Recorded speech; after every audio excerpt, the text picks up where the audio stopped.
एक शाम अकबर और बीरबल गप्पे मार रहे थे और अचानक बीरबल की किसी बात से बादशाह को गुस्सा आ गया।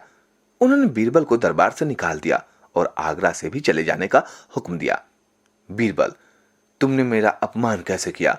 मैं तुम्हें हुक्म देता हूं कि इसी समय मेरे राज्य को छोड़कर चले जाओ, फिर कभी मुझे अपना चेहरा मत दिखाना। बीरबल गुस्से से कहा, जैसी ही आपकी आज्ञा महाराज, और चुपचाप वहां से चले गए। कुछ ही दिन बाद अकबर को एहसास हुआ कि उन्होंने भारी भूल कर दी है। उन्हें बीरबल की बहुत याद सता रही थी। उन्होंने अपने नौकरों को भेजा कि वे बीरबल को वापस ले आएं, पर उनका कोई पता नहीं चला।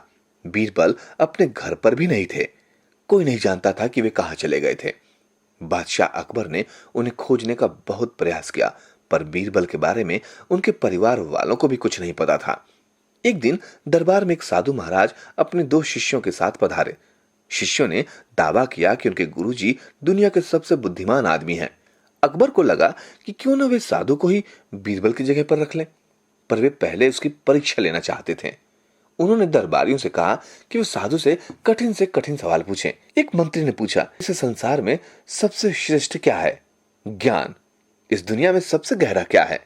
एक स्त्री का हृदय। ऐसा क्या है जिसे खोने के बाद कभी पाया नहीं जा सकता? जीवन। रात को सुनाई देने वाला सबसे मधुर स्वर क्या है? भगवान से की गई प्रार्थना के स्वर। वो क्या है जिसकी गति पवन से भी तेज है? इंसान की सोच। इस धरती पर सबसे मीठा क्या है? एक बालक की मुस्कान। इस तरह सभी मंत्री बारी बारी से सवाल पूछते रहे और साधु फटाफट सभी प्रश्नों के उत्तर देते गए। सभी दरबारी वाह वाह करने लगे। अकबर को लगा कि उन्हें साधु से और कठिन प्रश्न पूछने चाहिए, इसलिए उन्होंने पूछा, किसी राज्य को चलाने के लिए कौन सा गुण चाहिए? चतुराई। दूसरा सवाल पूछा गया, एक राजा का सबसे बड़ा दुश्मन क्या है? उसका स्वार्थ। फिर बादशाह ने साधु से पूछा, क्या तुम कोई करिश्मा दिखा सकते हो? साधु ने कहा, मैं उस व्यक्ति को आपके सामने ला सकता हूं जिससे आप मिलने की इच्छा रखते हैं। ये सुनते ही अकबर उत्साहित हो उठे। उन्हें कई दिन से बीरबल की बहुत याद आ रही थी। आज उन्हें अपने मन की बात कहने का अवसर मिल गया। बादशाह बोले, मुझे अपने दीवान बीरबल की बहुत याद सताती है, मुझे उससे मिलना है।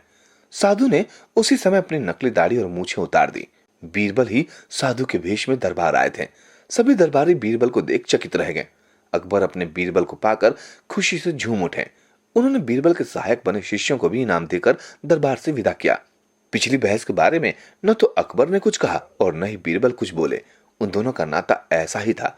वे दोनों ही जानते थे कि भले ही आपस में किसी भी विषय को लेकर कितना भी बहस कर ले या लड़ ले, वे एक दूसरे के साथ के बिना नहीं रह सकते।